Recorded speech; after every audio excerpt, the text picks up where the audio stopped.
Hello and welcome back to the series where I talk about a random piece of music from my collection. Today I'll be talking about the Pogues Stiff Records B-sides. The Pogues are my favorite band, as you might know because I've said it a few times. They're in some aspects a Celtic band, but a punk band. Like, what am I trying to say? They're Celtic punk anyway. They invented the genre Celtic punk without a doubt. But as they went on, they kind of got more of a pop band with still Celtic and Irish folk leanings. What I like about the Pogues is that I don't think they ever put a album track as a B-side. They always recorded a proper B-side, not just put another song that was already going to be in the album anyway, which I think is the right way to do it. I mean, they didn't release that many singles. They had 5 albums, and at most they had 2 singles from each album or just one. But this has all the B-sides from Stiff Records. Their first 2 albums plus their one and only EP, and then 2 non-album singles were on Stiff Records. And then they moved to Island Records for their 3rd album. Let's talk about the songs. It opens with the band played Waltzing Matilda, which I'm not going to talk about because there's no real point in listening to this because there is a much better version on their 2nd album, which is also a longer version. Repeal of the Licensing Laws is one of the only tracks written by Spider Stacy from the Pogues. He also wrote one of their best songs, probably Tuesday Morning, and he rewrote the lyrics for Jack's Heroes, which is a repurposing of an Irish folk tune, I forget which one. It's an instrumental song led by a tin whistle melody, and it's really cool. I always loved how the Pogues weren't afraid to do instrumentals. The Parting Glass is, I don't know if it's, excuse me for my not great knowledge, but it's either a traditional song or a Dubliners tune. It's a slow song, it's not really punk, it's more just standard folk, but they do a good version of it. The Pistol for Paddy Garcia is another instrumental. It has like a sort of a Western kind of vibe to it. It's like deserty cowboy stuff. It's pretty cool, but still very Irish. Whiskey or the Devil is another uppity song that's more punky than some of the other tracks on here. Martian Durkin is, I believe, a traditional song. Well, actually, so is Whiskey or the Devil. I don't have much to say about it. The Wild Rover is a cool one.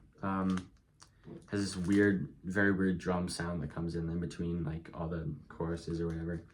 The Leaving of Liverpool is a acoustic song. It's just like one acoustic guitar and then the whole band singing, but it's pretty cool. Then for some reason it has the entire Poetry in Motion EP, so I'm not going to talk about it other than one thing because I already made a video about Poetry in Motion. But I will say it's very stupid that they put the US version of Rainy Night in Soho on here. I think it's just pure laziness, which is obviously not the good version. Even Shane McGowan hated the remix that was on the US version, and it was really pinned by Elvis Costello, who was adamant on having oboe and this random bullshit version. Anyway, that's just the standard EP.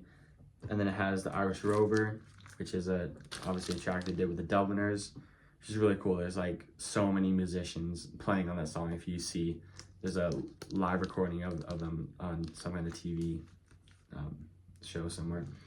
And then the Rare Old Mountain Dew, or just on this, just the Mountain Dew, which is a perfect B-side. It's also with the Dubliners, another folk tune. It has like lilting, which I discovered is an Irish form of music that came about because a lot of people wanted to play music but couldn't afford an instrument, so they tried to play melodies just with their mouth without saying any words, which is pretty cool. The Battle March Medley is a really lovely song. It opens with a slow, peaceful sounding thing, and then it all of a sudden comes into what more sounds like the title of the song, into a battle march. And it's a really cool way to have 2 kind of songs in one. It's one of the, it's funny how a 4-minute song is long for a Pogue song, but that's the way it is. Shan Bradley is the closer. Well, it's not really a closer because it's a compilation. It was an instrumental written by Shane McGowan. It was named after his former bandmate and ex-girlfriend, Shan Bradley, who was with him in his previous band, the Nipple Erectors.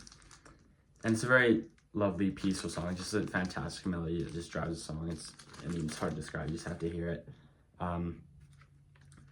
This is also I guess I'll show it off. It's a colored vinyl. It's supposed to be splatter with green and black, but my copy didn't really turn out very well. It's kind of just mostly green, not really much black on it. But anyway, I got this at Recordland. I was gonna buy other stuff there, I forget what, but then I saw this and I was like, oh, it's $48, but you can't say no to this.